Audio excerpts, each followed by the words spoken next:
Scheidenpilz. Es gibt kaum etwas Unangenehmeres. 3 von 4 Frauen erkranken im Verlauf ihres Lebens an einem Scheidenpilz. Etwa 10 von 100 Frauen bekommen in einem Jahr, im Verlauf eines Jahres, eine Blasenentzündung. Statistisch gesehen, bei den Männern, bekommt ein Mann auf 100 Männer im Leben, aufs ganze Leben gesehen, eine Blasenentzündung. Und Frauen sind dazu auch 10-mal häufiger von einer Pilzerkrankung im Genitalbereich betroffen als die Männer. Aber auch bei den Männern leiden 15-20% an einer Pilzinfektion im Verlauf ihres Lebens. Und etwa 10% aller Männer erkranken an einer Prostataentzündung in ihrem Leben. Also es sind viele Menschen. Ich sage ja immer, ich bin nicht so gut in Mathematik, aber es sind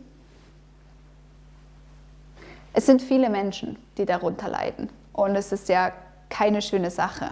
Es ist sehr unangenehm. Also ein wirklich brisantes Thema. Vorab zu mir. Ich bin Regisseurin und Drehbuchautorin, arbeite im Werbefilmbereich und bin ayurvedischer Ernährungscoach. Und ihr fragt euch bestimmt, warum mache ich denn diese Videos? Ich mache diese Videos, weil ich selber über Jahre erkrankt war, mir niemand die Abläufe im Körper erklärt hat, ich dann angefangen habe, Bücher zu lesen und aus diesen Büchern mache ich Zusammenfassungen und teile meine Erfahrungen und dieses Wissen aus diesen Büchern weiter. Ja, bei mir waren die wiederkehrenden Pilzinfektionen und dazu noch dieser Vaginalschmerz, dazu habe ich auch ein Video gemacht, für meine Weiblichkeit ein Desaster. Ein Desaster. Ein Desaster. Ja, jahrelang habe ich mir versucht zu helfen, und zwar mit den Salben, die ich von der Frauenärztin bekommen habe. Aber es war nun mal immer so, dass es immer wieder kam und ich mich fragte, warum? Was läuft denn da eigentlich schief? Anthony William beschreibt in seinem Buch Heile dich selbst, dass die Ursache von diesen Pilzinfektionen eine der 50 Unterarten von Streptokokken ist. Und er sagt, entweder ist es der Streptokokken, der sich in der Leber verschanzt hat, oder tatsächlich einfach eine Erstinfektion. Und er beschreibt auch, dass die Entzündungen in unterschiedlichen Schwerengrade auftauchen. Und zwar beschreibt er, ich lese es vor, bei leichtem Verlauf kommt es bei Frauen zu gelegentlichen Harnwegsinfektionen, Scheidenausfluss, bakteriellen Scheidenentzündung oder chronischen Hefepilzerkrankungen. Ja, und er beschreibt, dass es bei einem leichten Verlauf bei Frauen zu einem, ich lese es vor, zu gelegentlichen Harnwegsinfekten, Scheidenausfluss, bakteriellen Scheidenentzündung oder chronischen Hefepilzinfektionen kommt. Bei den Männern kann es zu einer Prostataentzündung kommen, die von einer akuten Streptokokkeninfektion kommt oder von einer leichten chronischen Form ausgeht. Bei Prostatitis oder Unterleibsentzündung sind oft auch die unteren Abschnitte des Dickdarms von Streptokokken befallen, sodass parallel es zu einem Reizdarmsyndrom kommen kann. Ich finde das mega spannend, weil ich natürlich mit einem Reizdarmsyndrom diagnostiziert wurde. Und ich habe nie gesehen, dass es da tatsächlich einen Zusammenhang gibt.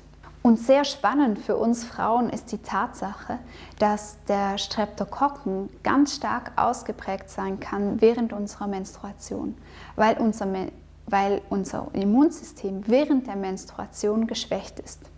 Und in dieser geschwächten Zeit können natürlich die weiblichen Fortpflanzungsorgane nicht mehr so gut geschützt sein. Ja, und das ist natürlich ein ganz natürlicher Prozess, weil der Körper versucht ja auch in dem Moment, wo sich die Gebärmutterschleimhaut löst, auch Viren und Toxine gleich zu lösen, damit sie abtransportiert werden. Also ist der weibliche Körper während der Menstruation, aber auch während des Eisprungs anfälliger auf Infektionen. Hier kann es dann zugleich auch vermehrt zu Harnwegsinfekten kommen. Anthony William beschreibt auch, dass eine Hefepilzinfektion, dass man zwar diesen Pilz sieht, jedoch aber die Hauptsymptome auf den Streptokokken zurückzuführen sind.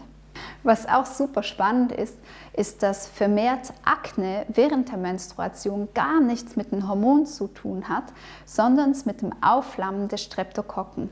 Also der Streptokokken nutzt die Gunst der Immunschwäche und löst einen Schub von Akne aus.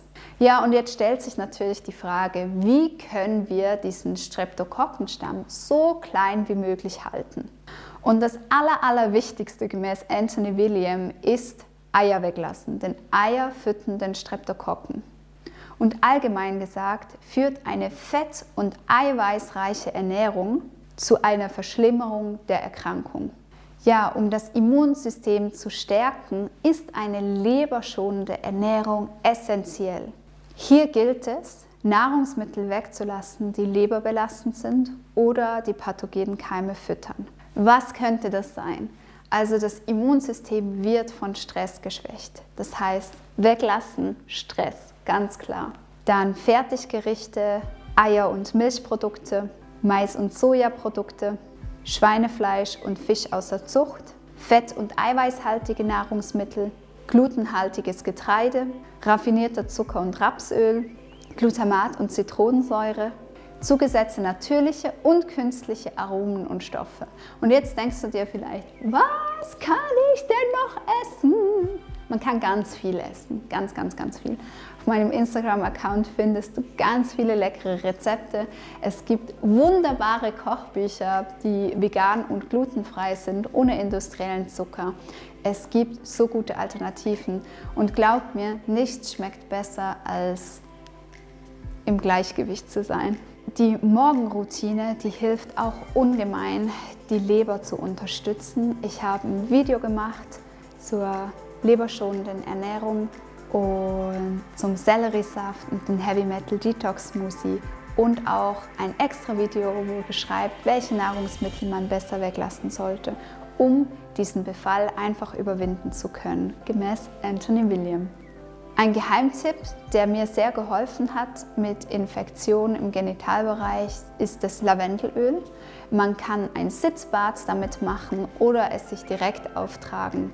Das bewirkt Wunder. Ich hoffe sehr, dass dir dieses Video geholfen hat. Ich hoffe, dass ich jetzt nicht irgendwelche anzüglichen Kommentare bekomme, sondern einfach nur motivierende, schöne Kommentare. Darüber würde ich mich freuen und auch über einen Thumbs up.